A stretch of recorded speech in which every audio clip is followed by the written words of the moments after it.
It's the smell of the woods that I like, Yeah, and the fact that everything's really soft underfoot. yeah. And that's I grew up in London, so you don't really get a lot of that in London. No. And then you don't really get a lot of it in South, so you get a little bit more than you get in London, but not as much as you get here. So Well, you've got the lovely sea breeze down, haven't you? But there's something about, especially after it's been hot for a period, and then you get the rain, and then you get that lovely, whatever that smell is. I always find it almost like a rotting smell sometimes. But there's something quite... Yeah, like wet bedding. Yeah. Yeah. Yeah. Like nice. There's something nice about it, unlike a wet bed. Yeah, exactly that, yeah. Yeah, it is nice. And it's, I don't know what it is about being in the woods, but it's just, I think it's because you can't see too far in front of you. Yeah. So everything's a lot calmer. Yeah. And the sound doesn't travel as far. It gets swallowed up before it really gets to you. So all of the sound you're hearing is kind of directly in front of you, directly around it's softened, you. You know? Isn't it? It's funny. We get a lot of feedback here at the school, and I like to think it's combined with how we run things and how we treat people. But we do get an awful lot of people when they're shot and they come out and they say, "Guys, they're really," most people say, "Oh, it's a really nice vibe." Yeah. There's something about it, even without the shooting. Yeah. Even without my wonderful humour. Yeah. That there's something sort of magical. And I put it down to the topography, the trees.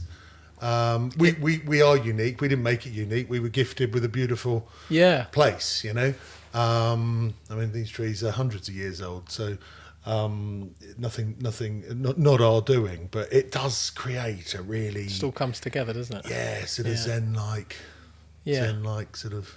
I could see how you could come here for the day and leave feeling very calm and very rested. I think we'll edit that, make that a little advert. Do it, yeah.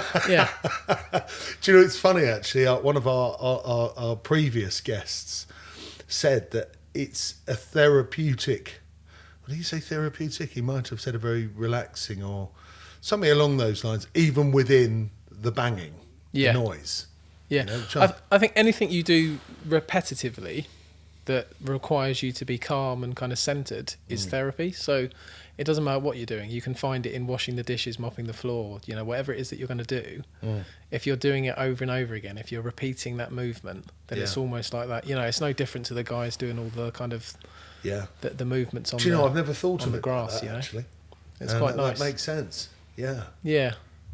And shooting is one of those things, isn't it? It's one of those things that requires your attention. Yeah. Otherwise, absolutely. Bad stuff happens. Yeah.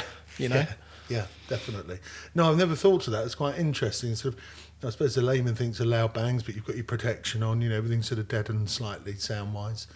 Bangs aren't bad, are they? It's unexpected bangs that are bad. If you're going to a fireworks party, a parade or party or something, you know to expect the bangs. Yeah. So they're not scary. They're not out of place. It's when you're walking down the road, like minding your own business, and a bus goes over a loose grate, and it goes that, and you go, and your heart starts going, and you're like, it's the unknown, isn't it? I wish you hadn't have done that,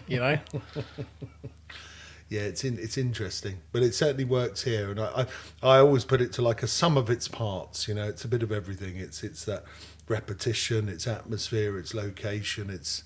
I think most wonderful things are made up of lots of little elements. There's not any one thing. It's 100% synergy. I would agree with that. Yeah. Well, Stephen James of All Call Signs. Hello. A very warm welcome to the Hownhall podcast. Thank you very much. In the pursuit of excellence is our theme. We've had a ream of people on the shows so far talking about their sort of endeavours and what they've personally tried to create, their goals, and some have been through business, and through that they've become successful. Others in just that sort of pursuit of wanting to be the best they can and deliver the best possible service or product. And actually it's thus far, and I'm sure will continue to be a wonderful thing because it's so diverse. Well, I watched a few of the other ones just to kind of get a feel for what I was in for, and it does. It feels like it's a big chair to sort of sit in and talk about things. But well, do you know what? Everything I think has a spiritual edge. Most things happen when they're meant to happen, and the guests that have been here so far, the task has been effortless Yeah. And it's been, a wonderful, almost sometimes cathartic experience. And that's why I'm really pleased you're here, because for me, it absolutely fits. But of course, it's it's a very different thing in the sense of your pursuit is actually, in a nutshell, and this is what we're going to talk about, but is actually helping others. Yeah, I think you could boil it down to less than that, and you'd say I think it's about keeping people alive. Yeah. It's that's the goal. Yeah. Because I think everything that we do at All Call Signs, everything that we're aiming to achieve, the biggest measurement of success is more people being kept alive. So this is everybody's important. Everything they do is important, but this is really important, because without life, nothing else happens, right? So I want to be really clear for people that are listening. I really want to paint an absolutely clear picture of everything you do, why you've done it, and what you want to continue doing. And this is not the normal format of going back to childhood and things like that, and I'm not going to ask you that, but I'm just intrigued. You've been incredibly open and honest, and I can see that as very brave, but then on the other hand, I can see that as actually the only way that you can create clarity is by being totally open. Yeah. I just want to kick off, because you mentioned to me that you, so prior to joining the army, and you were in the Princess of Wales. That's right, that's it. Prior to joining that, you did actually suffer from some form of depression. Is that right? Yeah, I'd describe probably everything from my teens upwards of having these stages of. I wouldn't call it depression exactly, but I'd say depressive states. I find myself withdrawing from people a lot, having kind of a split personality where sometimes I'd be the life and soul of the party. I'd want to be out. I'd want to be in the pubs and the clubs and doing things like that. And then other times I just wanted to be on my own. I didn't want to get out of bed. And I think it's very hard when you're a teenager to have your mental health taken seriously sometimes. And I think more so now, we're better at it. But I think 10, 15, 20 years ago, it was a different thing. And it was just, he's just a moody teenager, which I was. I was a moody teenager. Are they all? But yeah, I think part of that was because I just didn't really feel like I had that sense of belonging where I was. And if you talked about that now, then, it would be a different conversation, because people would understand that that's a part of mental illness, and it's something that could be worked on. It's something that could be treated with talking therapies or drugs. But back then it would have just been, he's a moody teenager. Did you ever get to the bottom of understanding why you had that then? Was there any one particular, or was it a combination of? I still go through periods of having to go to therapy now to still try and find the answers to those questions and truly understand it. But I think I understand more about myself now and kind of what caused those things and things now than I ever have before. But it's a continuous thing. It's not, I don't think it is that eureka moment. I don't think you wake up one day, or for some people it is, but I think for me, I don't think I'm ever going to wake up and go, oh, that's it, now I understand it. I think it's going to be a continual thing where... So there was no major trauma or some negative action or anything? It was just something that it wasn't came in and... No, not a single point of trauma, nothing that kind of... It's one thing, isn't it, when you're like, oh, if you're young and your father passes away or something like that, then that's a really kind of significant trauma that you can pinpoint. Yes. Or if you've had something happen to you, so like sexual abuse survivors and things like that, that's something that's happened to you that you can pinpoint, that you can say, okay, from this point on, my worldview changed, and then that can be worked on, and then you can... It's different when it's not so much... an event, but more death by 1,000 cuts. Yes. Small things that happen throughout your life that make you change the way you perceive yourself and the world around you. And I think that was my case, is that I just wasn't really... I just had a very normal childhood, but there were just little things in there that throughout life just kind of built up this picture of struggling with my own identity. And I think that played a massive role in my mental health when I was younger. So what was it that then... being into that part of your life, that you've got depression, right? Yeah. And there's something going on. What was it then that made you join the military? So I guess it was that underlying feeling of not really feeling like I belong anywhere in particular. So it's a funny kind of thing to try and describe, but when I was younger, I often felt like I was viewing life through a window. It wasn't really, I wasn't living it, I wasn't experiencing it in real time or part of it. It was through glass. And everyone else was happy and enjoying themselves, and everyone else, when they were sad, and it was real. I was almost viewing these feelings and emotions outside of myself and just never really felt connected to them. And I joined the army at that time when all of the adverts were that kind of be the best, that you know, and I wasn't particularly... I remember those. Yeah, and it was kind of, you know, and they're similar now, you know, you've got that kind of that mindset thing, you may already have it, and there's all this idea of what they're trying to do is identify people who maybe don't feel like they fit the social norms, don't feel like being sat in a classroom or sat in an office at a desk really feels like it's for them. Because if you can get those people on board and to join the forces, they'll find a sense of belonging there that maybe they wouldn't in a normal job. Sure. So, yeah, those adverts were on TV. 7 years old, 8 years old, something like that. My, I call her my cousin. We're not related, but we're, you know, very close family friends. She joined the armed forces. I went to her pass out parade, and I was in this situation where I'm just this little, you know, boy, very, very kind of moldable still, and there's all these people walking in perfect formation. They've got weapons. Every move that they do is exactly the same. There's this sense that every single person here is one person, and they're every person at the same time. Yes. And it struck a chord with me really quite deeply.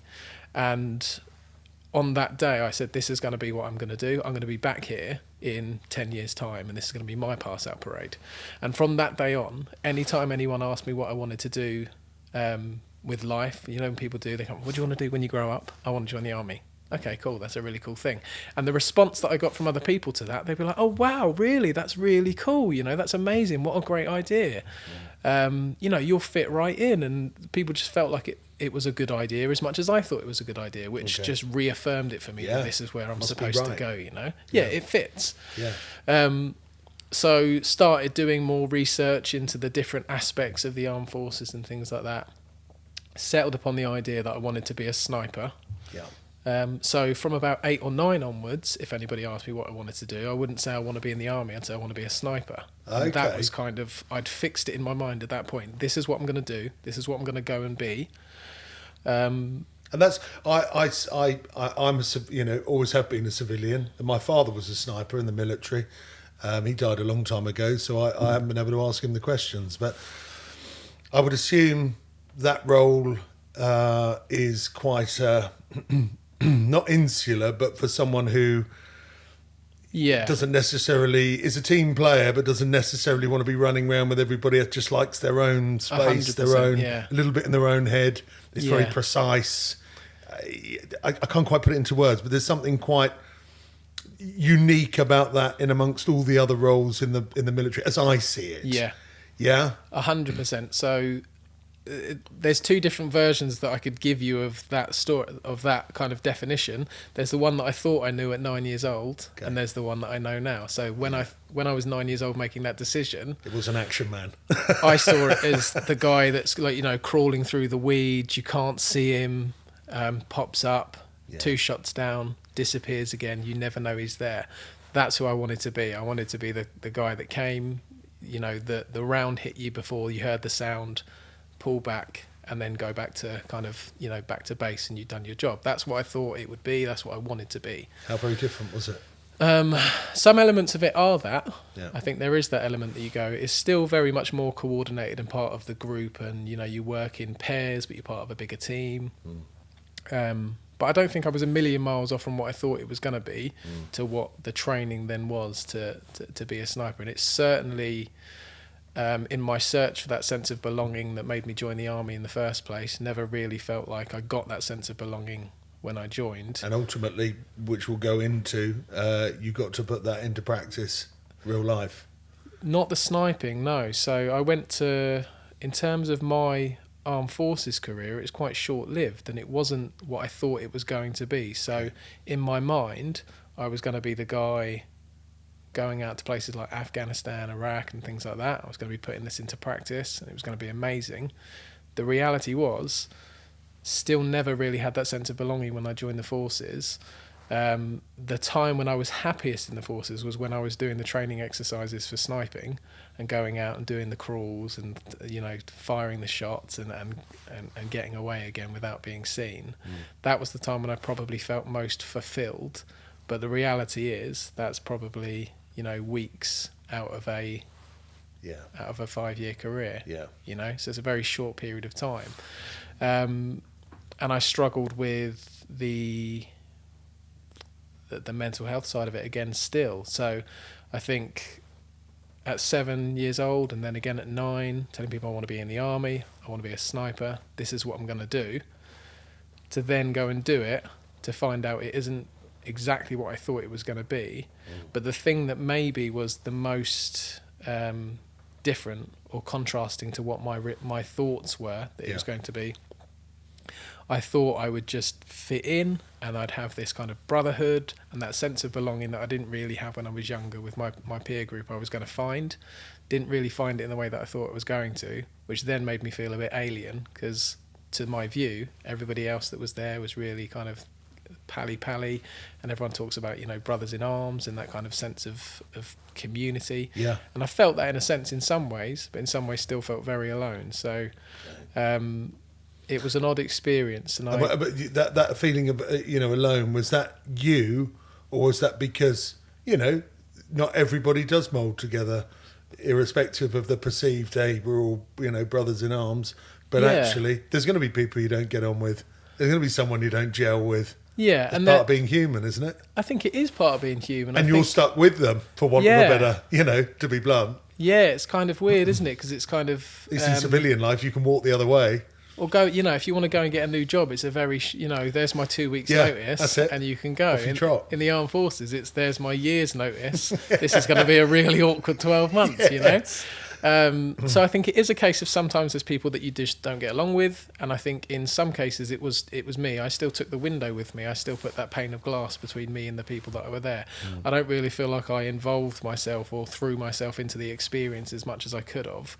And I think a lot of people, if you talk about school and you say, do you regret anything about school? And they'll be like, oh, I wish I paid more attention. I wish I'd have taken more advantage of the experience. Looking back on that was probably some of the easiest and the best days of my life. I wish I'd taken more advantage of the opportunity that was given to me. I just had a couple of girls that I wish I'd asked out. Exactly. Or the chances you didn't take, sort of thing. Yeah, and it's exactly that. And I think I had the similar experience when I left the armed forces. That I wish I'd have engaged more in that. And I wish I'd have tried harder to kind of to be in that group and engage with that group a little bit more. But it's an interesting thing, though, isn't it, that we put these pressures on ourselves. You know, we talk about not necessarily regrets, but what could we have done differently? What could we have done better? But actually, it's interesting, isn't it, that maybe that wasn't the time. Maybe that was the best. And it's easy to look at flaws, but actually flaws are generally down to a lack of confidence, a feeling of, just feeling on your back foot, whereas actually...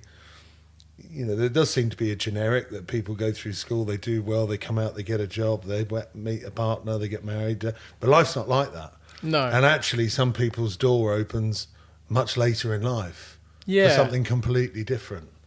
It's the whole thing, isn't it? Like we kind of do life backwards, because if we could start at the end, we'd do the start so different. You know, we'd go back and we'd do things so differently. And I think fulfillment's important. You know, try your best. You know, I know that's generics. Everybody says try your best. You know, but to take from. But then you can very quickly decide. Yeah, I've given that my best. That's not for me. That could be.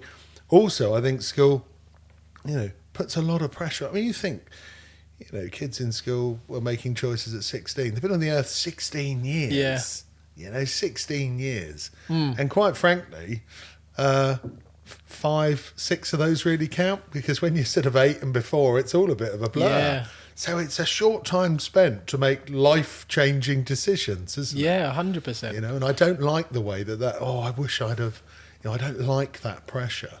No, and it's getting that decision wrong does feel like failure when reasonably, how fair was it to ask that of you at that age anyway, to make that decision for the rest of your life, you know? But I think I set myself up for failure in that sense, because I built so much of my identity as a teenager around this idea that I was going to go off and I was going to join the army, that when I found that that wasn't my natural fit, I did feel like a failure. I felt like, okay, I don't really know how this has happened. I was so sure this was what I wanted to do and I wanted to be. And whilst I certainly don't ever regret the time spent in the army, because I think it shaped so much of my character and what I consider my core beliefs and values now, more so than any other sort of significant time period of my life. So, you know, realistically, I spent longer in education than I spent in the armed forces. I've spent longer in the digital software space since leaving the armed forces. And I would say that it's that period of time that has shaped most of my core beliefs and values, more so than the time before it or the time after it. So I don't regret that time at all. I think it's been very useful to me, and I'm a big fan of having the argument about whether or not service should be mandatory for some period of time or not. Because I think you take things from it that actually set you up for life and actually change the way you view life, which make you a little bit different again, and a little bit more thoughtful of the other things that are going on in the world and the things that are going on around you. But I certainly understand when we have people come to us. So it's funny, isn't it, that I've kind of will openly identify that time doesn't really feel like it was a massive connection for me, or that it was. But ironically, you know, as you said a few times there, you know, when you were 7, 8, you wanted to be a sniper, which meant joining the army. You joined the army.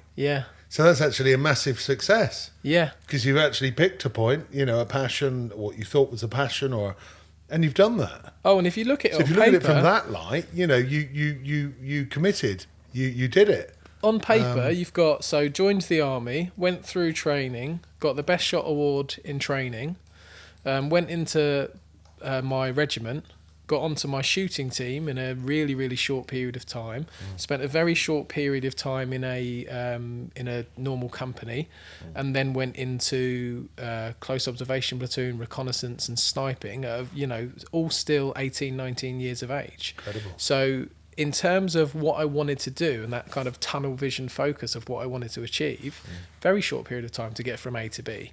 And on paper, very successful. It was all of the other stuff. Didn't really feel successful at the time.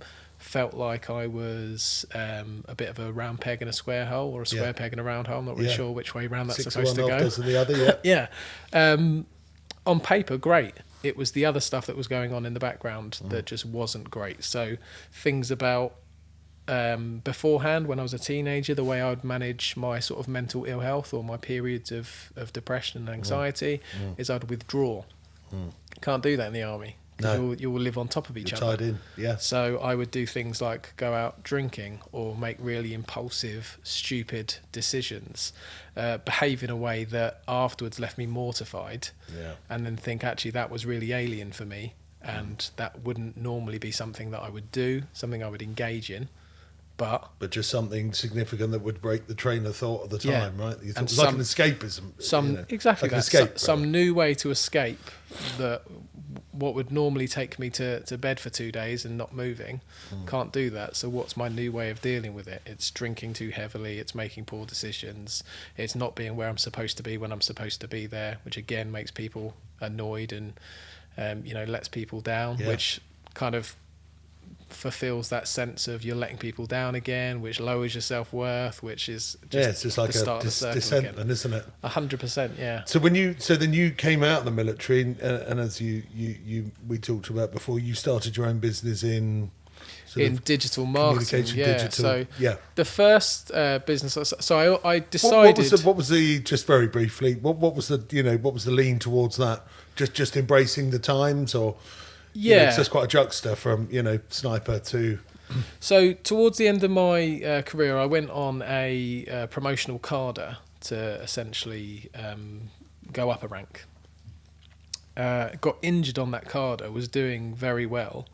got injured, and I just felt like that was just the final nail in the coffin for me. So this is another thing. What I've tried to do, I've tried to throw myself into something again. I've tried to achieve something. I've tried to move on to the next rung of the ladder. I've got injured, and it's the sort of injury that, so my kneecap ended up on the other side of my kind of leg. Yeah, it wasn't nice. Yeah, it was not nice at all. And it was the sort of thing that I knew would keep kind of coming back. It wasn't the sort of thing that you can set right and then you'll never deal with that again. It's the sort of thing that shortens your career. Yeah. So in my mind, I'd already had like a clock put on it. I was like, there's only so far I'm going to go in this at this time. Had a really bad period of just feeling like I didn't belong here. Like once again, I'd failed. It was just a failure on top of a failure. And I'd had enough. So I went home for a period of time, stayed home longer than I should have, got in trouble for that, came back, and was told, right, you're back now, get yourself together, you're going to do, be punished for the fact that you just kind of took yourself off of a carder, and went home, and then we'll get you back on track and you can start kind of putting your career back together again. At that time, the family at home were going for a really kind of rough patch, and I so I felt like I was failing at work because I'd let everybody down. I was failing at home because I'd had to go back to work and I wasn't there to support my family. But ironically, and this is the sort of smoke screen, the temporary blindness of depression. Yeah. From not just bigging you up, but from a different aspect. One could say you're still pushing. You're in there. You're doing. You've then gone for that level change. To go for the next rank up. So you're continually pushing. Yeah, and actually the knee, yes, that could be an obvious, hey, my knee's had it, I'm not going to be able to run around and jump around. But all the time you're making quite clear decisions, and all of those are based around driving. Oh, yes. But yet, isn't it strange that you perceive them as, at the time, as negatives, for want of a better term? Yeah. Oh, I didn't fit in. But you're there. Oh, I've failed that. But you tried to push yourself up a level. Yeah. Maybe that is just one of the small pinheads that make up the millions of pinheads. That is the sadness of depression, of a state of mental health that's just, I'm going to say my terminology, just slightly off balance, because it actually taints everything that's wonderful. Yeah, and it's that, as you say, the pursuit of excellence is that the downside of that is that when you don't achieve absolute excellence, anything less than 100% feels like failure. And I think that's kind of a theme of my life, is that anything less than 100% has felt like failure. But I tell you what, it's like not so much the word excellence, but perfection. Yeah.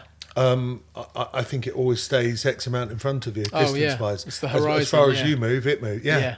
So it's just an ongoing. Yeah. If anyone says they've got there and they've landed, they're lying. Yeah. Or it's short-lived. Or they've taken second best. Yeah. Yeah, 100%. I couldn't agree more with that. So we're now into digital marketing. Yeah. Now, I'm just going to be blunt here, because again, for people listening, I just want to continue. As interesting as hearing about you, I want to put these flags around it as well that have created where you are today. Yeah. And forgive my ignorance.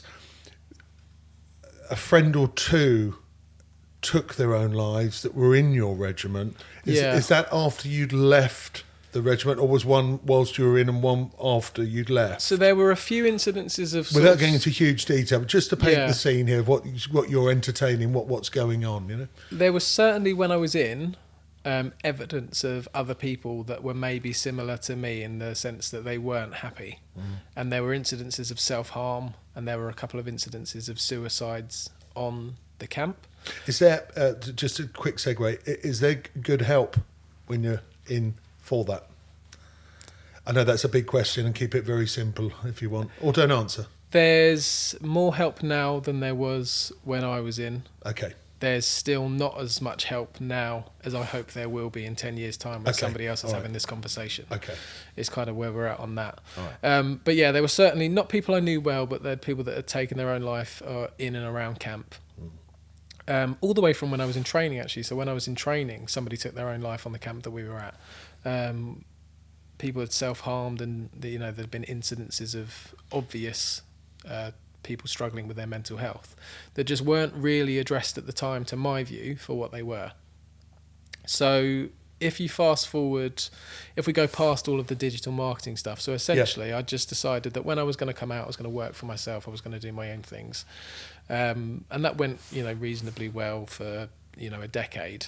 And then we get up to 2018. So another friend, again, not somebody that I knew incredibly well, just somebody from our battalion. Lots of friends in common. One of those people that you know but don't know massive amounts about. Went missing, and it was a friend of mine that said, "We're going up to form a search party. Do you want to come and kind of be involved?" Really busy at work at the time. It was I was in the process of selling off a couple of the assets from my old company. So really, really busy time, lots of stuff going on. I said, put a pin in it. If it, come back to me. If it's 2 days later, if we're still having this conversation, I'll come down, I'll join you guys, and we'll do what we can. The next day, so less than 12 hours after having this conversation, late one night, the news came through that he'd taken his own life, and that he'd been found. So it was a bit of a wake-up call for me for a couple of reasons. So the first one was that everything that I knew about this person to my mind's eye, so everything I could think about this person, was that they're life and soul happy. Really jovial, one of the people that just everybody got along with, everybody liked. That's my memory. So I started doing the maths in my head. I was like, so how does somebody go from being literally the epitome of popular, if you like, to taking their own life? And I just think how close I came, and it's almost a bit selfish to look inward at times like that, but I think everybody does. You kind of look inwards at yourself, and I go, how many times I came so close to making a similar decision but found help or changed my mind at a very late period. What was different about his story? What was different about his path? And I started looking at the different areas where, by this time, for a number of reasons, mainly a period of really bad mental health after my son was born premature. Mental health was already on my radar, and it was something that I knew that I wanted to be more involved in. I wanted to kind of move and shift my career towards that if I could. So and your son had meningitis. Correct. Yeah. Wow. Yeah, it was a horrible period. Yeah. And that put mental health on the radar for me and made me go, okay, this is something I want to be more involved in. And did you feel a sense of guilt as well that you didn't go on that search party? Massively so. Did you? Yeah. And I think I was hoping you'd say no in a nice way, because No, massively so, because I remember thinking that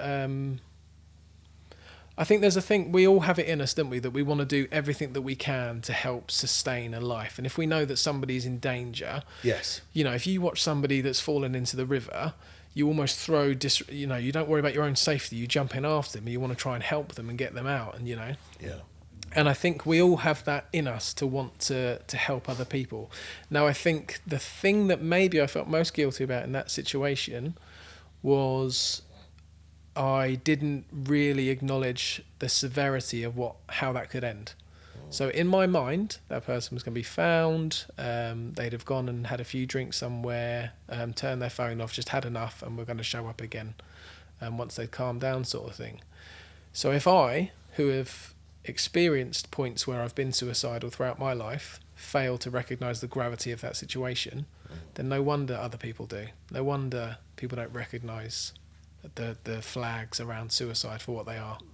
Because if I can't see it, and I've lived it, I've been in that, what chance do other people have? And I think that's what I felt most guilty about. This is a massive bright light moment then now, isn't it?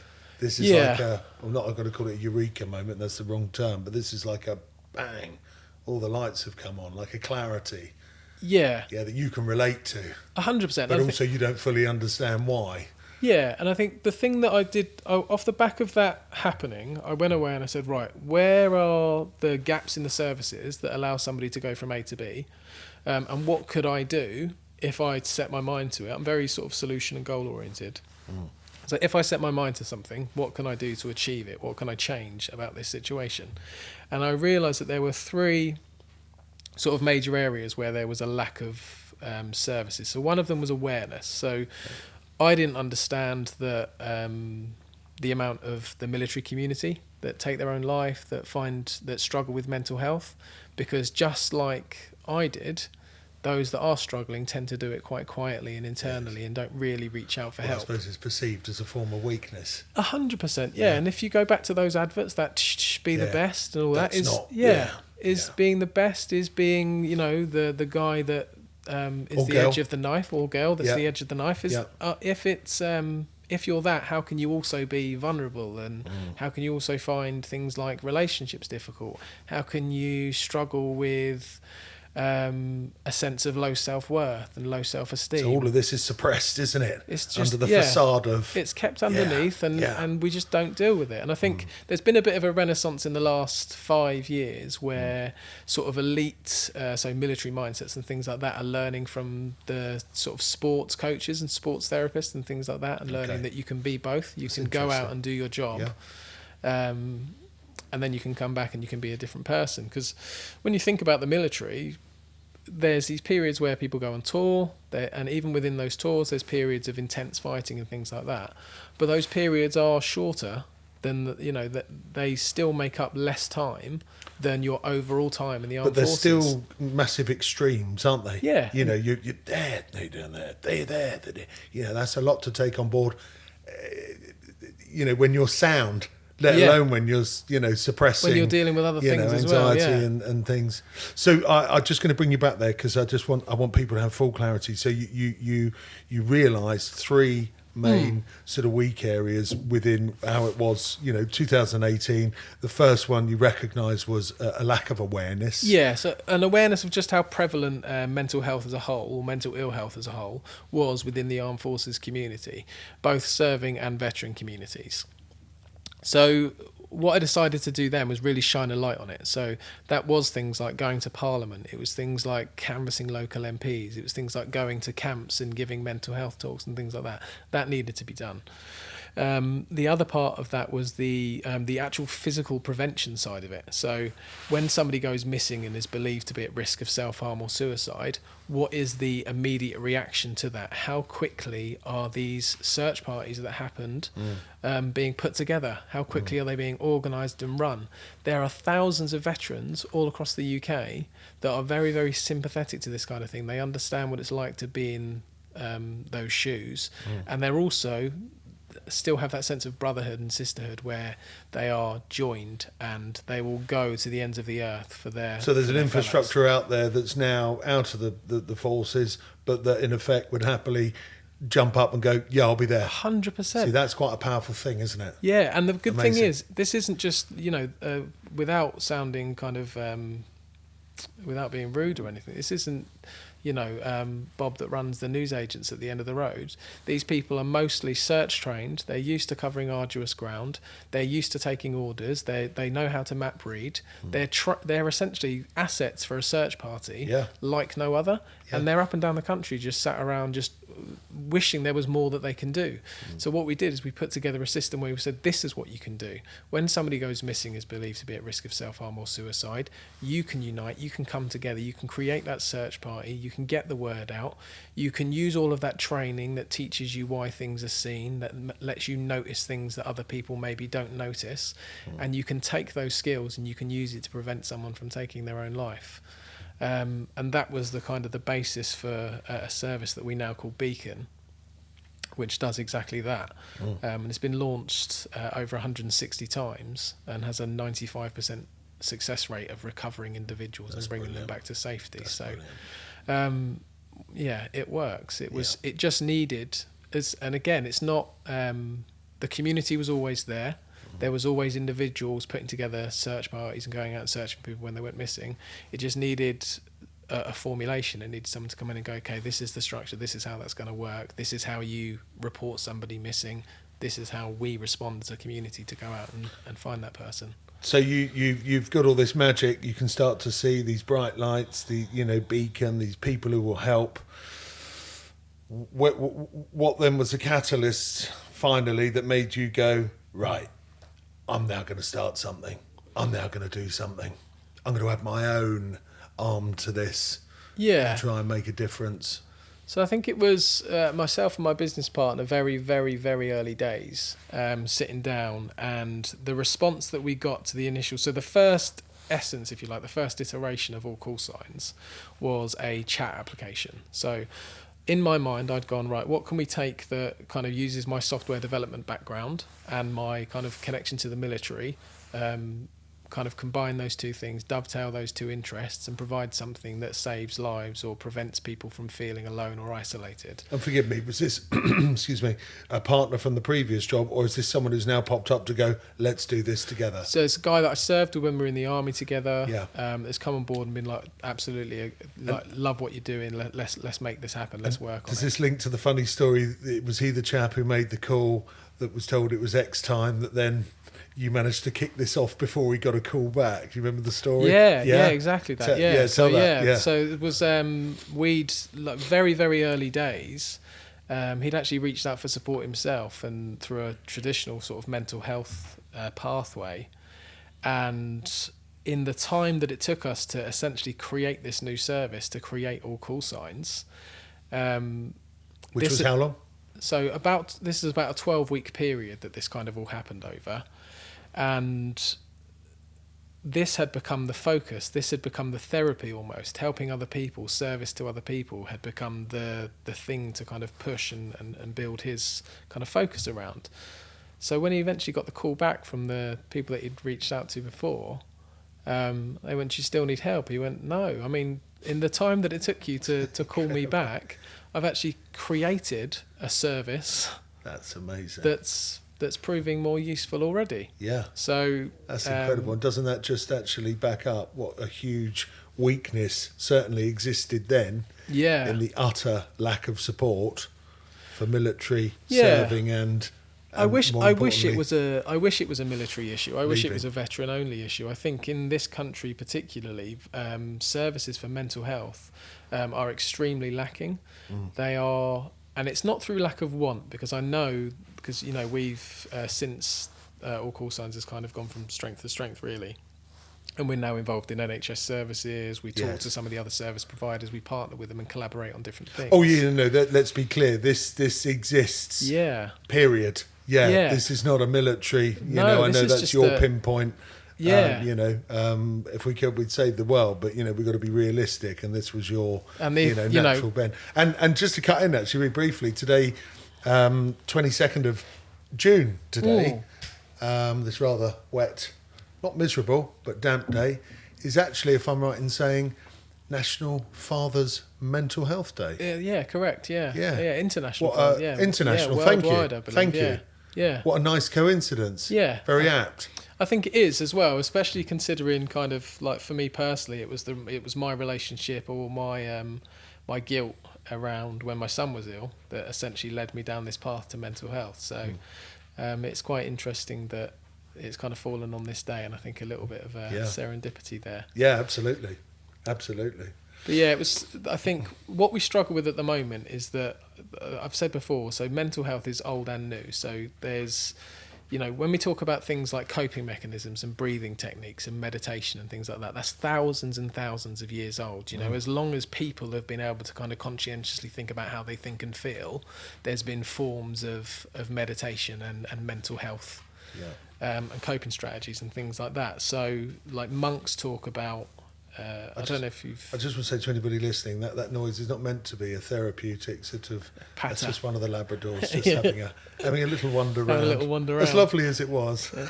So Jay Shetty is a really famous motivational speaker, used to be a monk. And he talks about one of the first things that he was ever taught was about controlling his breath. And it's one of the things that children that grow up in sort of these monasteries and things are taught. The first thing they're taught is to control their breath. And when he asked why, he said, because it's the only thing that you do from the moment that you exist to the moment that you die. Yes. Everything else is taught, learned, earned.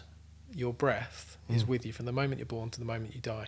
So if you can learn to control that, you can always learn to control your feelings and emotions and the way you respond to things, which I think is really, really cool. But then on the other side of that, pretty much everything that we know in terms of at least the medical approach to mental health is 50 to 70 years old. So Yes. we've got this juxtaposition between things that we've always known about for thousands of years Yeah. and things we're only really learning now as we understand how the current. brain chemistry works and things like that, you know. Mm. And I think one of the things that we did at All Call Signs, which is maybe a kind of a factor in the success, is taking those old world, what veterans might look at as quite fluffy, almost a bit too kind of and turning them into plain speak, into Jack speak, so that anybody can pick them up and Yes. kind of run with them. And we use the example. So if you went to a veteran, have you ever tried 7-11 breathing? Have you ever tried controlled breathing? And they go, no, that's not for me. Well, I suppose it's fair to say, and I'm going to generalise massively here, and obviously I'm going to assume a little because I've never been in the military, but that you are, to a degree, even though there are many different facets and positions and tasks that make up the British Armed Forces, you are basically turned into you're toughened up. Yeah, within reason. Yeah, you're thick-skinned. You've still got, compassion. You've still got empathy. Maybe some lose that a bit. Maybe some hold on to it more. But generally, rather like the advert, the fighting force. So I suppose then to come out and go, hey, sit down. Let me tap the gong. Zone exactly, out. yeah. It's like, come on. Yeah, I'm a soldier. and I think less so now. I think there is. And I can sort of get that. Yeah. There's an element of that still there, that kind of, we're supposed to be a certain way, less so now, but, if we're talking 10, 20, 30 years ago, very much it was all about kind of thick skin, stoicism, just stiff upper lip, very British approach to kind of trauma and to adversity. So if you're speaking to somebody that served, let's say like the Falklands or Kosovo or Bosnia, those types of times when some really horrific things were happening, some really horrible things were being seen. If you're talking to them and saying, have you tried controlling your breathing? They're probably going to look at you through the side of their eye and be like, I'm not really sure that's for me. Although that's part of a sniper's. Well, I know that much just relating to firearms, and again, haven't been a sniper, but the breathing, the positioning, the aiming, the sort of lowering the heart rate. And that's how we rather pull than it being back to them. erratic. So okay, you've already seen, if you've been on a range, Yeah. if you've been on anything over sort of 300-400 meters, you've already seen the benefits of controlling your breath because you use it to take that firing position and get into position correctly. I've got into the habit. I do 10 deep breaths every night I get into bed. Yeah. Just to sort of, I don't know, it just seems to have an effect. Just seems to slow. Well, it does. I don't know why I started doing it, but it just feels quite nice. It's so. It sounds wishy-washy. It sounds like it's, this is a little bit too much like meditation or like Eastern theory and around medicine and things like that. But it's not. It's very real. So if you think about, have you ever been in a fist fight? Yes.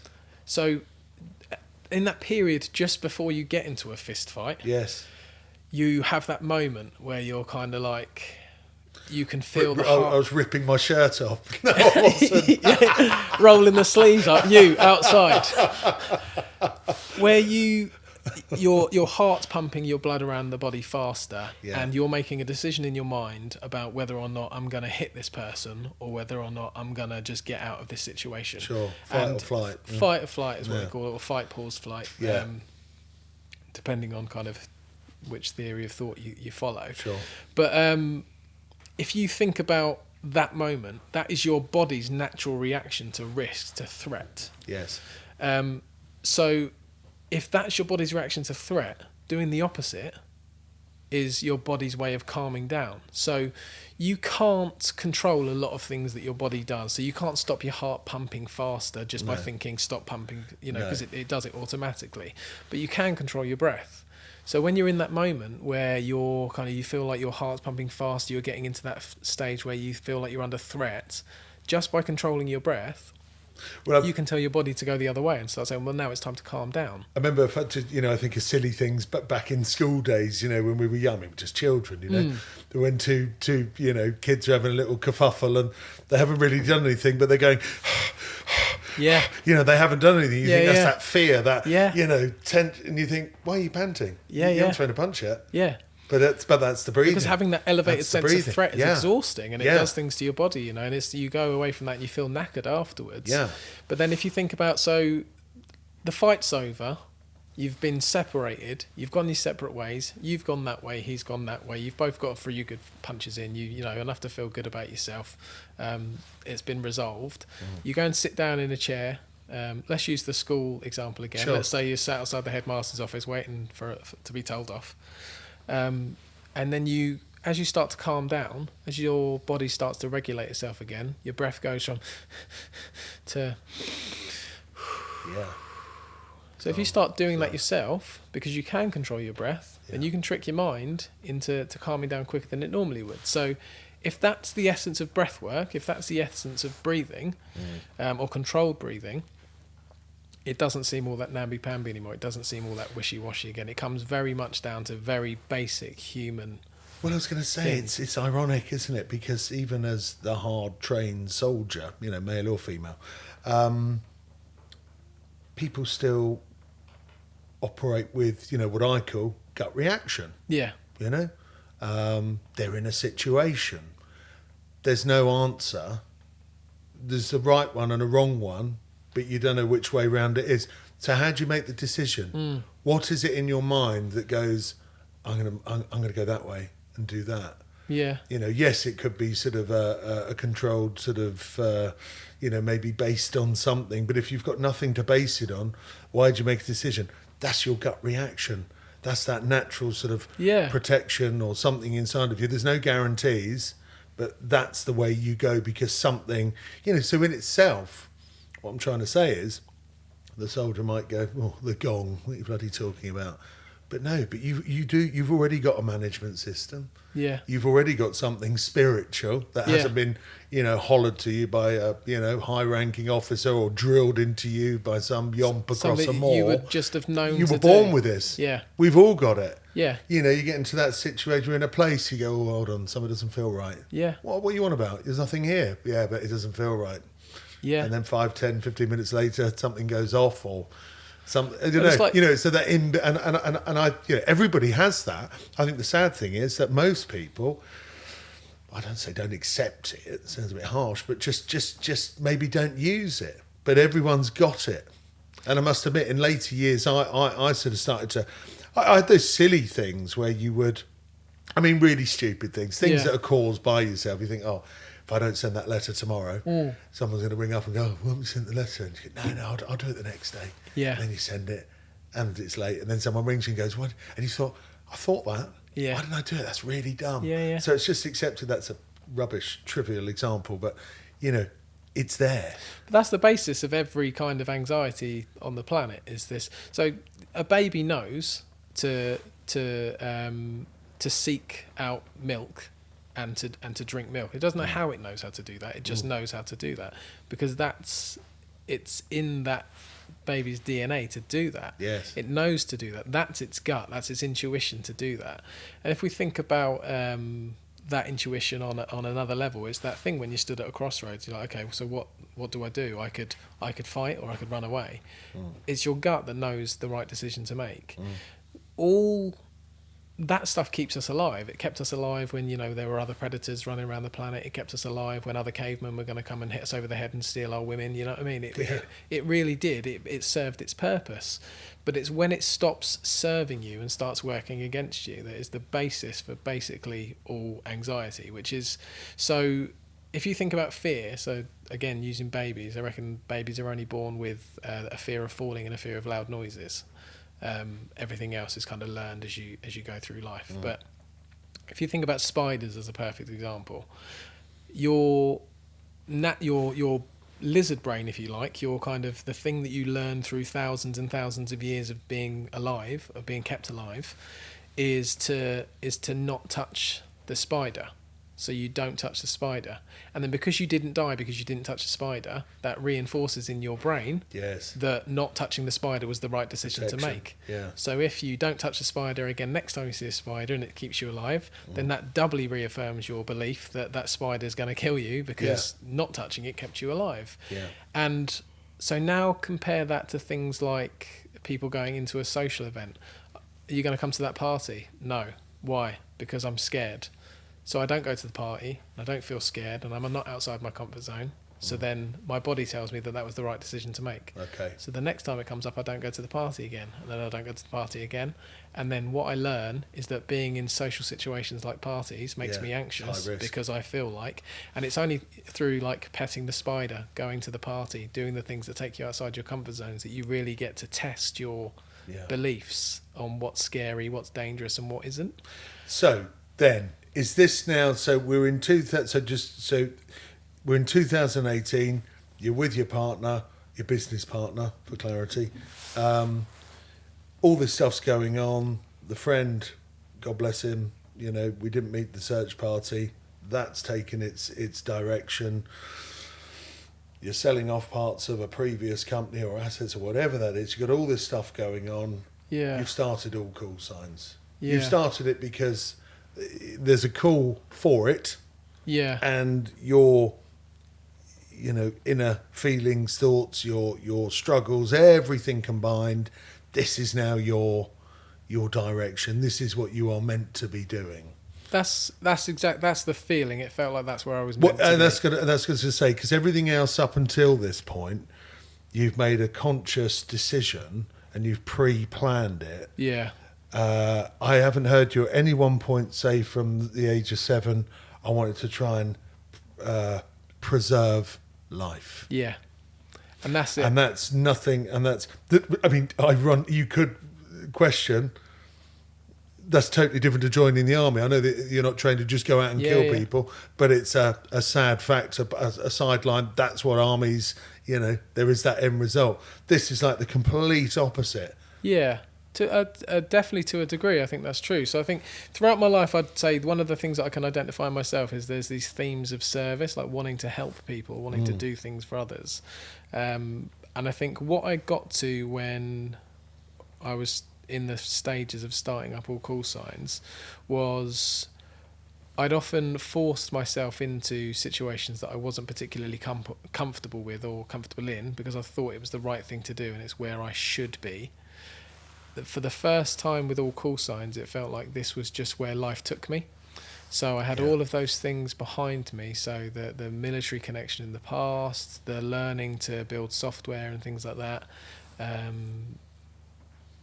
the kind of the personal and examples through friends and family of mental ill health and things like that. So this is this is almost like one big training program. Yeah, exactly it? That. Yeah, to come through to then be. To go, this is what it's going to be. This is what I'm going to do. It's sad, isn't it, that through those different points, even though I see that as continually pushing yourself and driving yourself, which in itself is a fabulous thing. You saw these sort of weaknesses and fails, which I think we can put down to as the sad fact of, having depression or something that taints or just slightly blurs the vision. You don't have that clarity. And actually looking back now, I bet you think, wow, I hope you think you shouldn't have beaten yourself up because it's all come through to now create this amazing thing, which is All Cool Signs. I think what's interesting is that, so therapists will tell you that that need to constantly kind of seek out perfection, to push yourself and push, is called stuck in drive. So it's a coping mechanism for dealing with mental ill health, which the first time I heard just went, okay, yeah, I can see that. That makes sense to me. Yeah. But when all of that stuff it felt like it accumulated and created this. It made me the person that could go, right, this is what I think needs to be done to address this issue. This is what we're going to do, sort of thing. And so the first iteration of that was, or my first clear thought was, maybe if he'd have had someone to talk to, maybe if it had someone to kind of have an open conversation with, things wouldn't have got to here. So the first iteration of All Cool Signs was a chat application which connected veterans who wanted support with other people that had served in the military that were there to support them. So it was semi-anonymous, so you didn't have to tell the person who you were or anything like that if you didn't want to.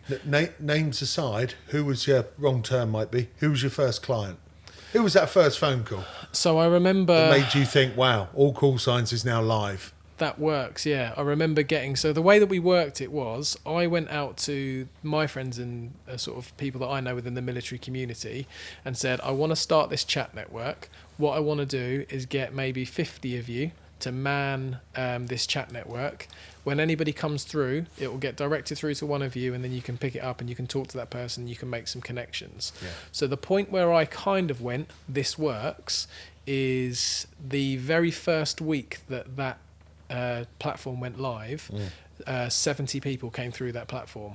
Wow. And requested support. So, and what was your team at that point? So there were originally there was about 12 of us that had come together. Okay. My plan in my mind was I wanted 50 people. Okay. At this point there was about Sure. 12 people live, and it was all people that I knew. So you got 12 people, ex-military, Yeah. right? And we did say earlier, obviously mental health is worldwide. It's a condition. It's not you know, a sort of section to a community or a location. It's a thing. We know that as an illness, but of course there is clearly an added bonus in it being specialised, because you know I would think it would be very difficult, bluntly, for a civilian to help someone who served in the military, who's been involved with death in a military sense, for a civilian to relate to that. So what I'm doing is I'm saying thumbs up. It almost needs military people to entertain. It's peer support, because essentially what we were seeing, or what people were telling us, was that when they're asked to explain this stuff to a civilian counterpart, they're being interrupted and being like, okay, what does that mean? What's an RV? What does this do? What do you mean by that? Where was this? What sort of thing was that? And they can't really get into the flow of telling their story, talking about their, the things that have happened that they want to talk about, because they're constantly being interrupted and don't really feel like that person is identifying with their story. So it's almost falling on, I'm trying to explain to you the gravity of something that's happened to me, and at its fundamental basics, you don't really understand what happened, which makes it really difficult. So these 12 individuals, I think it was 12 or 13, were all ex-forces. They've all had... most of them have had periods of mental ill health themselves, and that's the reason that they kind of want to be involved. And they were taking these calls in the early days. Now, in my mind, I had 50 people. So once we got the beta testing, if you like, done, and I knew that this worked, we put it out online and said, look, this is what we're going to make. This is what we want to achieve. This is the goal. And it was very much, this is all call signs, this is the chat application, the goal is to reduce And suicide. You're part of this team, aren't you? Yeah. You're on the ground with them. You're not just sat there managing 12. No, you are number 12 out of the... We were the first people on the phone, the first people answering those calls, So tell me, you personally, your first phone call, you've created it, you've got the 12 people, you've got the brand, the logo, you've created an identity. Yeah. Your first phone call, hey, I need some help. What was that like? The first message that I ever got through, and I remember it clearly because of how similar the person was on the other end of the phone to how I was at the time when I was lowest. Okay. So it was a person struggling with issues around their kid being unwell. It was a person who was in the infantry. It was a person similar age of mine. And I just remember how much that rang true. And it also made a mental note in my mind to think about managing the triggers of the people that are on the other end of the phone. Was it tough for you, that one? Really tough, yeah. Yeah, really tough. But at the same time, I felt like I was able to feed back and communicate about being in a similar situation to that person enough that made them feel validated and made them feel like their feelings were real. And at the end of it, they did actually say, this is the first time I've told people about this before. This is the first time I've had a conversation about it. It's the first time it's felt real and that I've been able to actually get my point across and that somebody's understood. And in that moment, I went, well, this works. This is what we need to do. We need to make sure that other people can do this. And I find that incredible. I know therapists are trained and psychologists. I know we're not talking about psychology, but people are trained to do a specific job. What I find amazing, it's almost like the raped helping.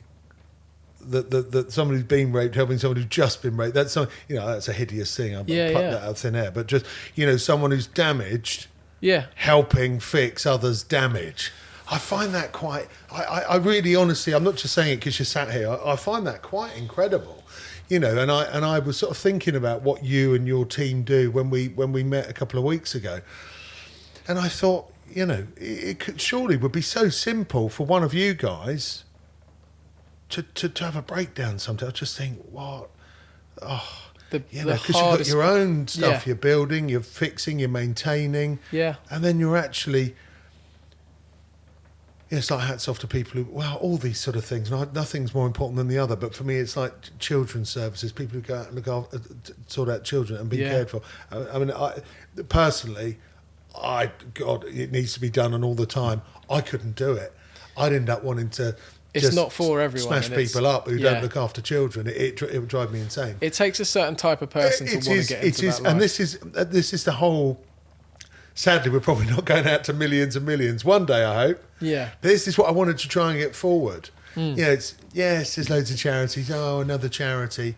But to actually really fully understand the importance of the task in hand, but actually the people that are doing it. Yeah. Yeah? Yeah, 100%. You know, and I know you've just tied in with the NHS, but you weren't tied into anything when you started. There was no pot of cash. Hey, you know, get nice premises, get some merch. No, this is like, let's go, ground up. Yeah. And people who are carrying weight, metaphorically. Yeah. But to still want to help others. And that's what I think is one of the important parts of this that people need to realise. You know? Yeah, I mean, to the point where when we started, we converted, and I say converted in a really loose term because it was just wood panels and, you know, enough not to fall through the ceiling. Yeah. We converted my loft into a space where we could go and kind of have these conversations with people and do this work. And then very quickly grew into a shared office and then into our own office. And then it's kind of going from strength to strength from there. But I think the thing with peer support is it's a double-edged sword in the sense that, yes, those people have lived experience, so can therefore identify with you, can share your story, can understand the situations that you've been in and therefore respond accordingly. But equally, as you said there, it is a huge thing about personal triggers when you're speaking to people who are sharing and disclosing things that have happened to them and it rings true to you. And that's why we have to have such a good support network in place for the people that are coming on board. But as you said, because we started from zero, these are all lessons that we are learning as we go. But who supports you? Let's just say hypothetically, you know, when you started, you got 12. Who supports the 12? So this is the thing that we had to learn really quickly, is that we have to rely on each other, do hot debriefs after dicey calls and things like that, and say we need to understand. Offload. Yeah. This is what got said. This do you need anything that in else? itself, that is what I find. Not to devalue what you do, but that is what I find equally, if not slightly more amazing. I think it takes and what's interesting as well is that I don't think outside of the military community you would find a group so willing to put themselves through. But then maybe this is, this military training that maybe enables I'll switch off from that and deal with that. Being out in a war zone. Oh, it's all gone mad. My breathing's... Blah, blah, blah. No, calm, think logically. Yeah. The ability to react. So maybe, we talk about life's journey. Yeah. You imagine maybe not having been in the military, maybe just suffering from a bit of depression. Yeah. Oh, I really want to help someone. And you could almost screw yourself up. Oh, yeah, and it happens. And, in other elements, and of course it would, and we're only human. And you experience burnout, and there are people that are able to maybe detach themselves a little bit from their own personal experiences in order to help other people. And then there are people who are still very much living it day to day. And I think an important part of our job in the early days was figuring out the difference between those two people, because everybody wants to help. Not everybody should or is able to offer that support at that given time, and maybe needs to go and focus on their own journey for a little bit longer. Do you think across. You have a good radar for because it must be a very sort of humbling but sort of creates such a huge sensation of pride when, say, someone approaches you and says, this is great, I've just come out, I want to come and help, and you in your mind think, it's not quite right. It's nice when you see. get people coming out of the armed forces and saying, I want to keep giving back and this is what I want to do, I want to help you. That's nice. I'll tell you what's even more amazing is it's when people have been through our service and have been in a point where they've been low themselves, have received support, have come out of the other side, and then come back to us and say, I'm now ready to do something for you, whether or not that's be a listener, whether or not that's come on and be a peer support worker, whether or not that's just going to events and advocating on your behalf and letting people know about you and helping you bang the drum, whatever it is, the fact that people would go through all of that, come back the other side and then want to help us is amazing. But then if you think about those 12 people in the beginning, I wasn't sure that I was going to get 12. When I asked people for support, I was like, I don't know whether or not I'm going to get 12 people. 12 people came forward. Then I said I wanted to get 50 people and have that as the base for when the app goes properly live. We got that 50 people straight away. I wasn't sure if we were going to, but we got them straight away. Amazing. And then we said, let's open it up and just see how many people we get in a period of time. I was just about to say, you've got a team of 50 now. How many people are they dealing with? So 50 volunteers probably handle between 35 and 70 conversations a week. And that was back then. And then if you look at it now, those 50 became 700 before we turned off the application process. What? Because so many people wanted to come forward and support. So we're now in the position where people are ringing us up and going, I'm signed up to be a listener, I'm one of your volunteers, I'm not getting many calls. And we're like, that's because there are so many now that you're only having to deal with a couple a month each. And that's the ideal, because what you don't want from volunteers is being rung ragged. So just for clarity, currently you have how many volunteers on a phone line? 700, yeah. 700. It's the largest, I think. And how it's many the calls largest. do they get in a month, rough, on average? Oh, but what, each? Yeah. 3, 4. Really? Yeah.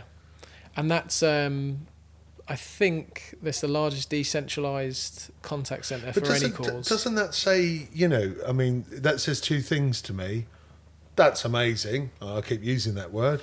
But also, wow, there's a fundamental flaw with the military, because if someone's popped up as great as you are, and all of a sudden they've created an outfit which is taking nearly 3,000 calls a month, I mean, that shows a big gap that shows an issue, a problem, doesn't it? In the services, and a really sad problem in the services. Really does, yeah. And so we talk about that TV advert that goes, come on in, choppers, things. Yeah. And I think the fact that we're getting so frilly on the way out. No. I think most people will tell you, or it used to be, let's go back 10 years, because I think now is a different story, but let's go back 10 years and say when people left, the viewpoint from a lot of them was, in terms of my mental health at least, I was dropped like a hot stone. And as soon as I signed off, it became the NHS's problem, not the MOD's problem. I think that was a fairly common thing to think and feel. Nowadays, it's a little bit different. And I think the success story, the way that I judge the success of it, is by how often now we're being invited into camps to talk to guys and girls that are still serving, talking to those that are still going into training groups and talking to them at that level about mental health. Because what that shows is that there is a fundamental difference in the way that things were when I went through training and joined my regiment to people going through training now and joining their regiment. Now, well, if I was the MOD, I'd be embracing you and making it part of the package. Well, the MOD came out a little while ago last year and said that mental health is going to become one of the core things that they focus on from training onwards. So it'll be one of the things that you're regularly tested on and checked on to make sure that you understand mental health, you can recognise mental ill health in yourself and your peers, and know what to do going forward. How much of that has come to fruition yet? How much of that is actually in the day-to-day training and things like that, I'm not sure. Well, big things are a slow burn, aren't they? They are, yeah. And the armed forces particularly is a very slow steering ship, so it takes a long time to make any change. And I often say that in general, on any issues around sort of social consciousness, the armed forces tends to be about 30 years behind the curve. Is it really that much? If we're talking even now, the changes that are happening for kind of LGBTQ rights within the armed forces community is probably what was happening in the 80s. Wow. Within the civilian world. So, they are getting there. Things are changing. As you said, it's not. We're not going to click our fingers and wave a magic wand and everything's going to be better tomorrow. And it's a sad thing because as a civilian, I'm always and not because I'm sort of patriotic, but it is a fact, isn't it, that as the old sort of, I think it might have been in a funny sketch show or something years ago, the British armed forces are the finest fighting forces in the world. Yeah. And they are. Oh, and it's amazing, isn't it, that the finest fighting force has such a huge weak spot. Yeah. And we're not the Yanks, but we are still very patriotic in this country, Yeah. and we still do get behind our armed forces massively. Yeah. I think if you went to the general public and said we can eradicate veteran suicide if we had a penny to your tax every 2 years, they'd probably go, no dramas. Yeah. Like, get on it, Yeah. do that. So it's not, we're not beating on closed doors. The doors are very much open, but it's that old and new thing again. It's everything we know about mental health realistically is 50 to 70 years old. So it's not a lack of interest in the solutions. It's just not knowing what the solutions are. And I think what we've been able to do at All Call Signs that perhaps wasn't really being done on a massive scale before is take the feedback from the people on the ground. Say, what were your experiences? What did you feel at that time? Do you feel like you were supported? If not, why not? What could you have used at that time? And we are feeding that back into the powers that be to try and get them to adjust the processes that they have in place. And while you will always have individuals that will say things like mental health, it didn't exist in my day, it's all kind of made up, it's the snowflake generation gone mad, that kind of thing. I'd say 9 out of 10 people now are very receptive to that message and want to be a part of the change. I don't want to sound tacky here at all, but sometimes it's nice to really just punch something home, just to create a bit of reality, not for glamorizing drama, but just to punch home a message, a reality, to paint a picture. Yeah. There was a chap who potentially was going to come today, who I know we're going to see another day, and you did mutter to me part of his story, and you said that he's open and I mean, would you just specifically you told me, would you relay that story? Again, I want people, listen, mental health, oh, he's a bit depressed, oh, she's a bit sad, oh, postnatal. Let's just very briefly just give a real and I think there's what happened to him out there.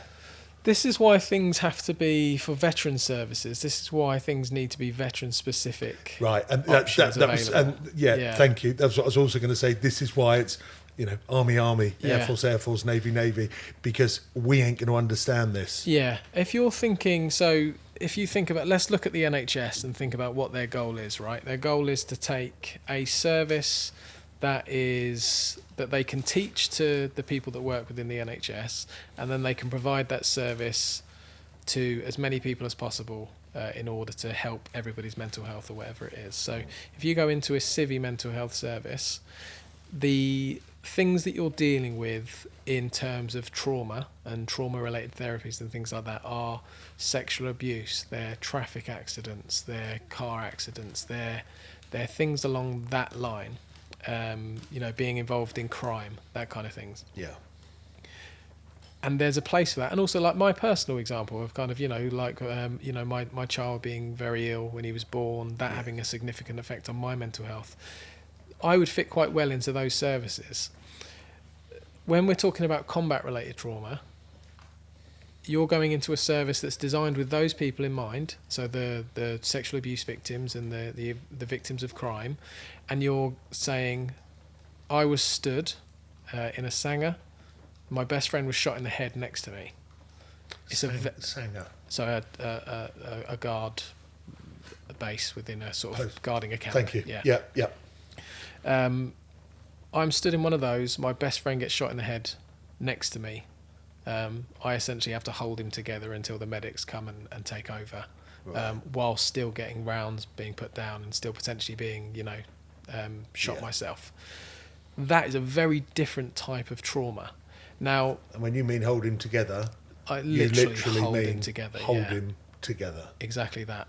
So if you think about the guys that go out to Afghan and Iraq and are involved in more of the kind of the kinetic tours.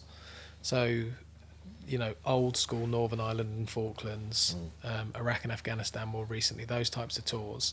These incidences aren't one in a blue moon. These are happening every day. Sometimes they're happening to the same people. So one individual that's coming forward for help could be involved in half a dozen contacts in a 6-month period, significant potentially life-ending contacts. Yeah. So what are the chances that the therapy that's been designed and developed for the sexual abuse victim or the victim of crime is relevant, useful, proven on that individual?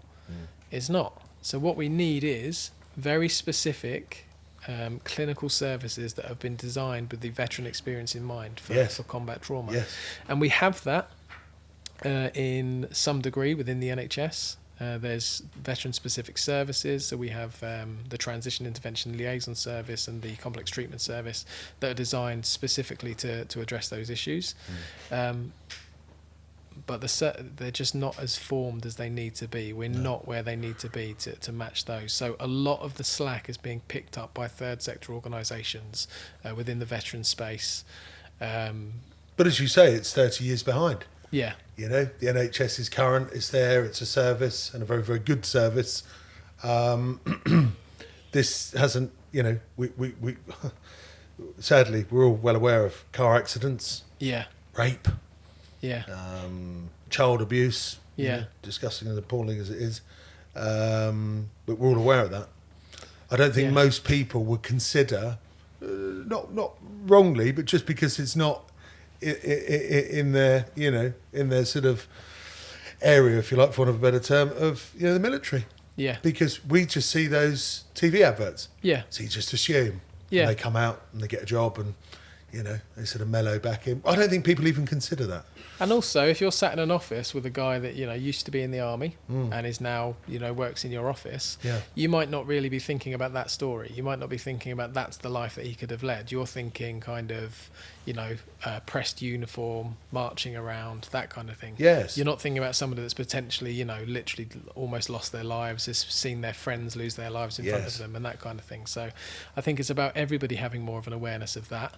I think the closest that I've seen so far, or the closest that we've come so far, is that we're involved in this new NHS project, which is the high intensity service, and that is the collaboration. So what it does is it takes the clinical element of the NHS services and partners it with the peer element of services like ours, and it does the best of both worlds. So you have that lived experience, that person who understands your journey and can guide you on your kind of your care pathway, if you like, and then you have the clinical clout and the backing of the NHS, and it's created this kind of new service. When we sat down in 2018 on the back of a fag packet and were asked to kind of design what we thought the right service for veterans would be, this was kind of as close as we've got this iteration that we've got now. So it's a really good sign that things are changing. It's a good sign that organisations like ours can influence big organisations like the NHS, collaborate with them and create a service that works for the end user. And it also means that we're finally moving towards that whole world view of care, which is kind of the holy grail of what we're trying to achieve, which is that all elements of social care, clinical care and everything else fall under one roof and are dealt with in one place. And I'll kind of give you an example of why that's really important. So in the not the beginning, but in the very early days of All Call Signs, we had a client who had come to us and had said, I'm really, really struggling with these issues. And we had done what we would normally do at that time, which is we'd signposted that person into the NHS pathway that was available to him at the time. And then they came back to us and said, thanks for passing him on to us. We've got him in for some treatment. Fantastic. Great. Job done, right? Brilliant. Yeah, really good. We've got him in for some sessions.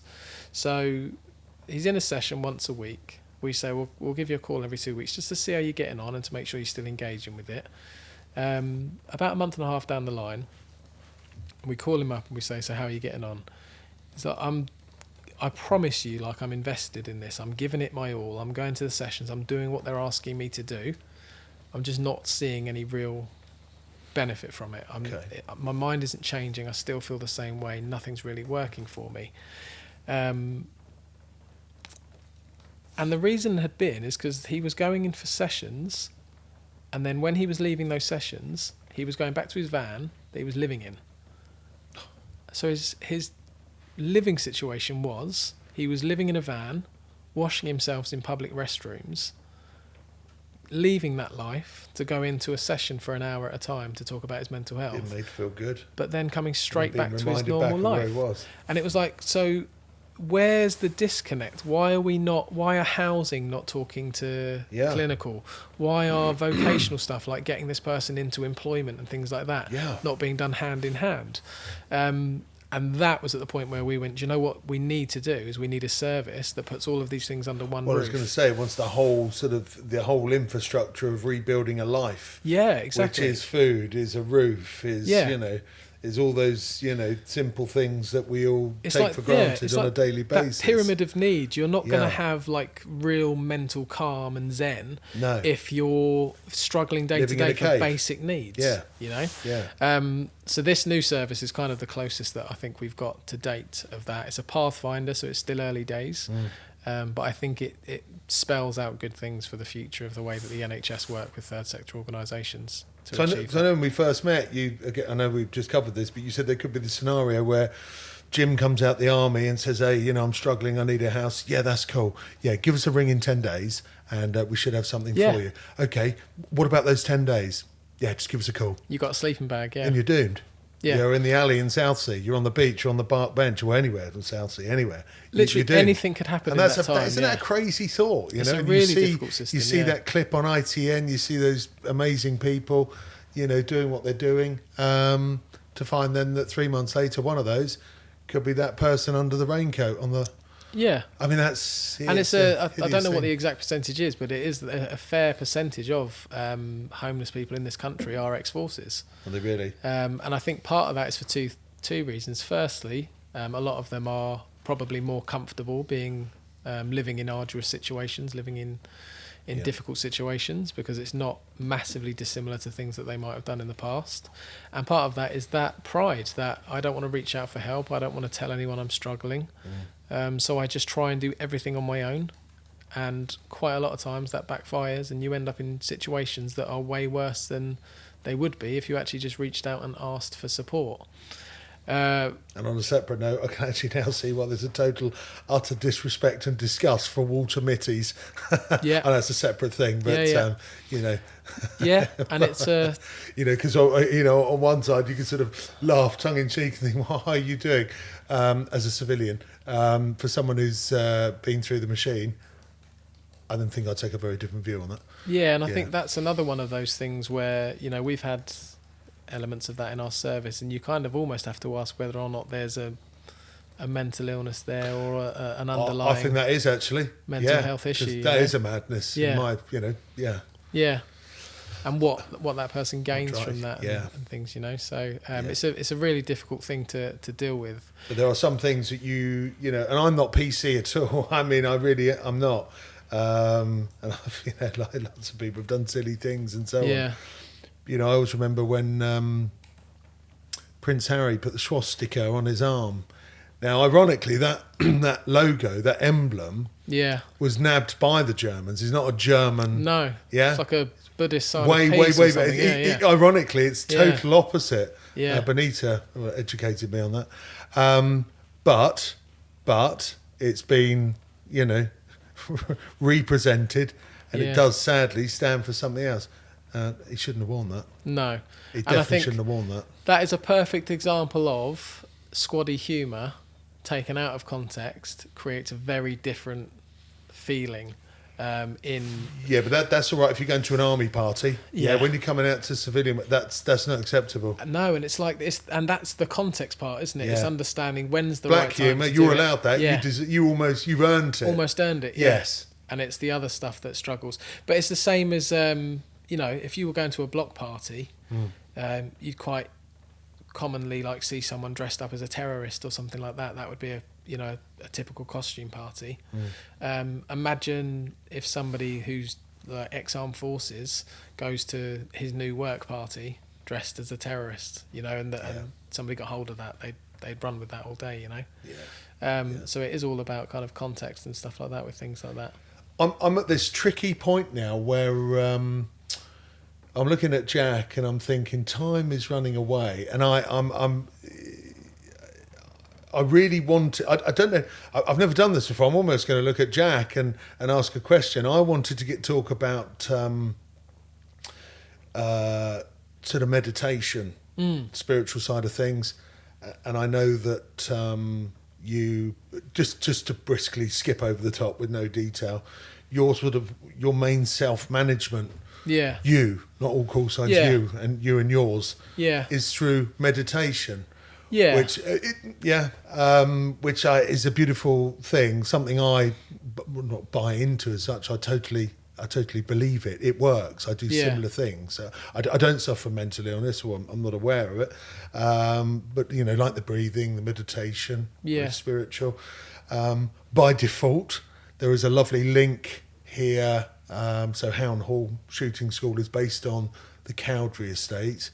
Yeah. And the Cowdrey Estate, amongst all its wonderful things that it does, has a very large part sort of mindful well-being, meditation classes, yoga, diet, breathing. Lady Cowdrey is, a great ambassador for all those things.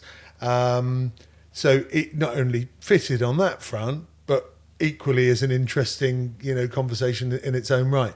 But I'm sort of thinking that rather than us sort of skip on that. Yeah.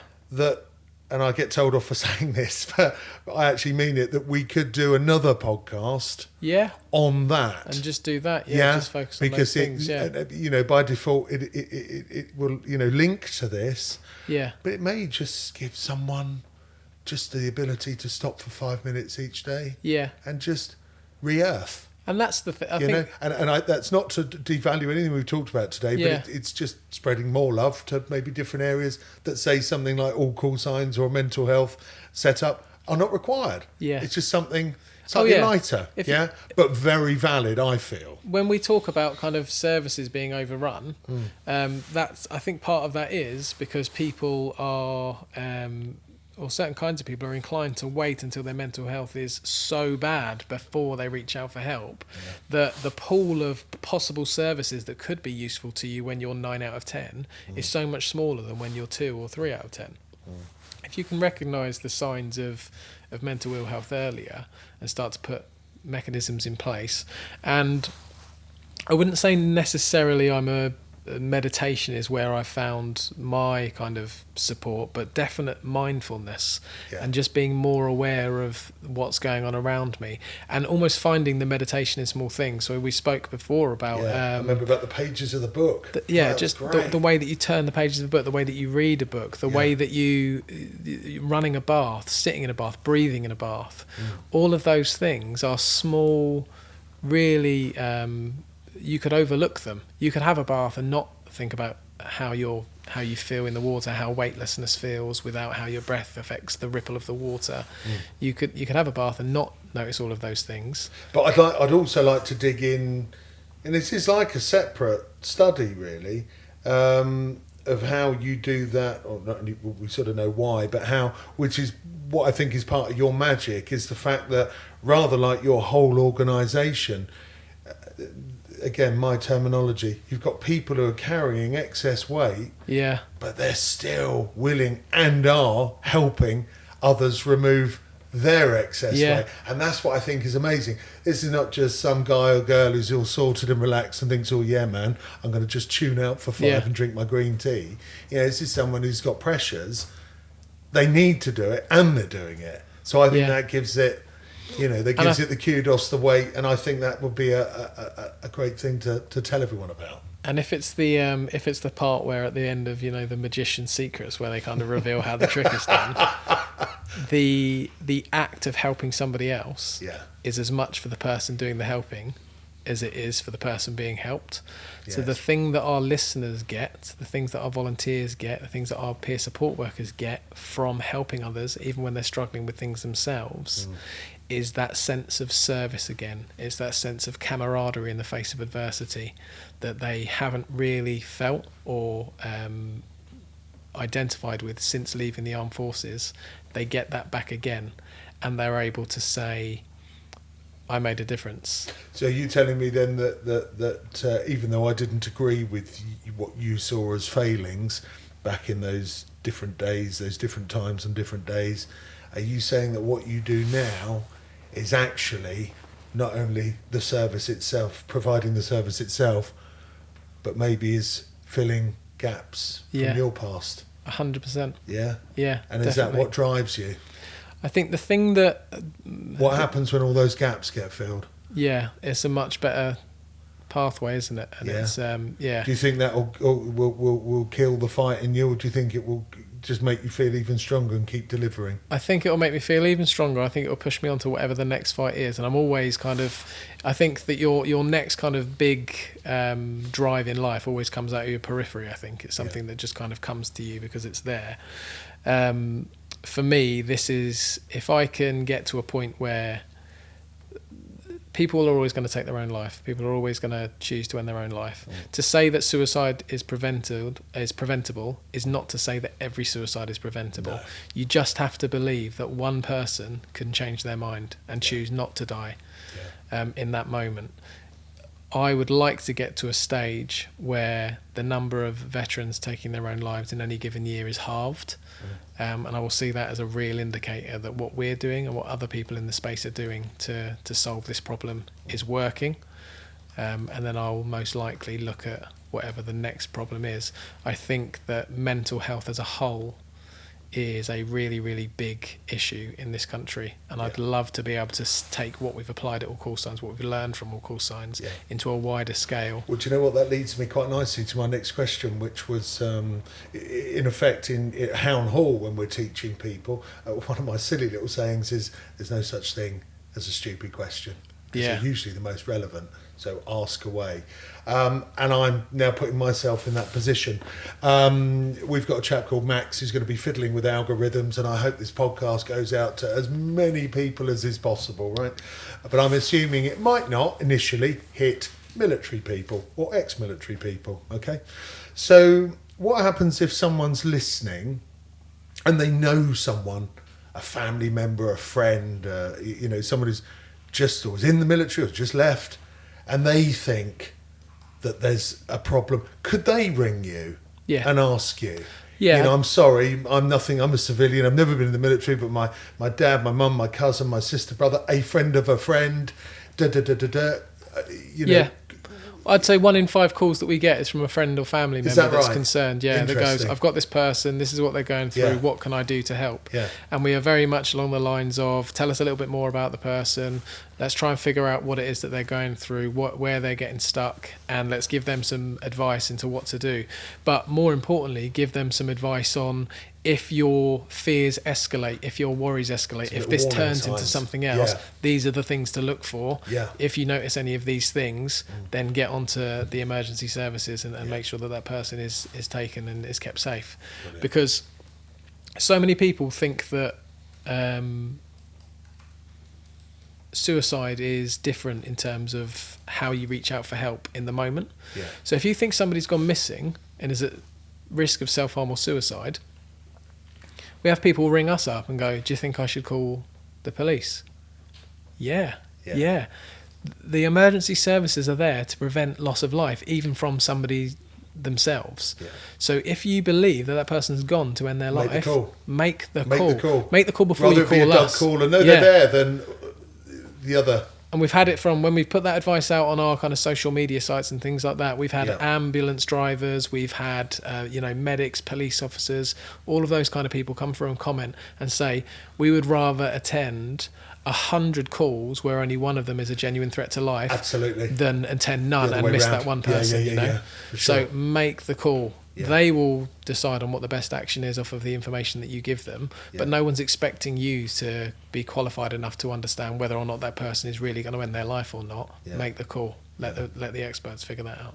Brilliant. That's fabulous. And I was talking to our dear shared friend the other day. Well, I won't mention his name just because I didn't ask his permission, so just for privacy. But I said to him, all call signs. I said, yeah, I love the brass, brilliant. You got the air, the sea and the land. And he went, no, it's not that. Okay, well, there's my stupid question. And he then shared with me that actually it's a generic radio signal that it encapsulates everybody. Yeah. That's right, yeah. So if someone's on a boat, someone's in a chopper, someone's in a tank. If it comes over the radio, all call signs, it means everyone's paying attention. Everyone's on it, all call signs, which is so fitting because this is for everybody in the military. And the logo is that, isn't it? It's the air, land and sea. That's right. It's the ACS. That's it. This is for everybody. So there's lots of the army service, the RAF service, the Navy service. That's it. This is everybody working together to pay attention. I like logos, and I just thought it was really cool. And I just assumed all call signs, all three, but anyway, that's just a little bit of education.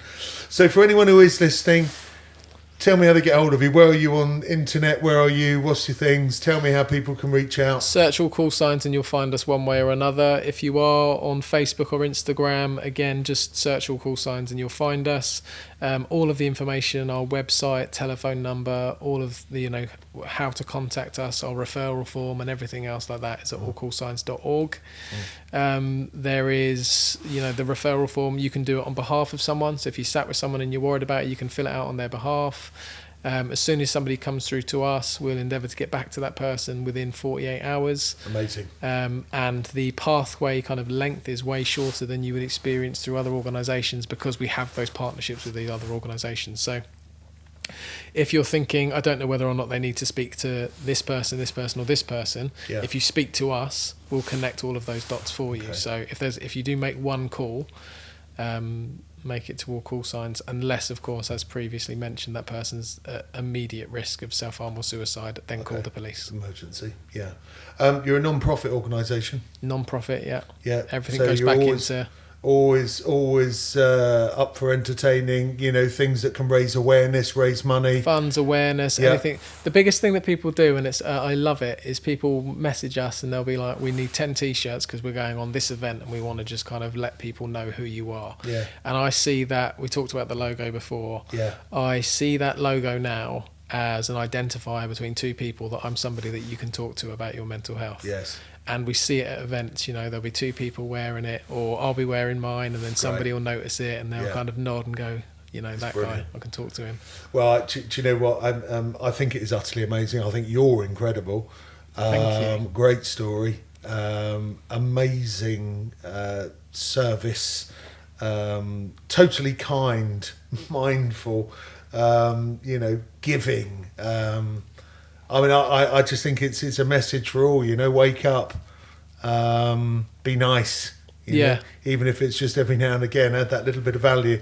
I know we're planning to do a nice charity thing together, and for any of our shooty listeners, we'll be advertising that because we've got a fun day coming up in the near future. To raise awareness. And to that point as well about suicide prevention and things, suicide prevention doesn't have to be pulling people off of the train tracks. No. Suicide prevention starts with asking somebody how their day's been. It starts by being kind in a moment when you could be not kind. It's everything from that point where you wonder about whether or not a person's okay, all the way up to that other stuff like going out on the ground. Again, I think this is the sad fact that most people, because it's a negative, because it's not very nice, we don't want to think about it. And I think most people in their mind, when they initially think of these things, they just think of that flash of the end result. Yeah. Bang! Or like you say, on the tracks, or woof, car going off a beachy head. Yeah. But actually there's a big journey, obviously, before that. Yeah. And hopefully that's where you guys can get on.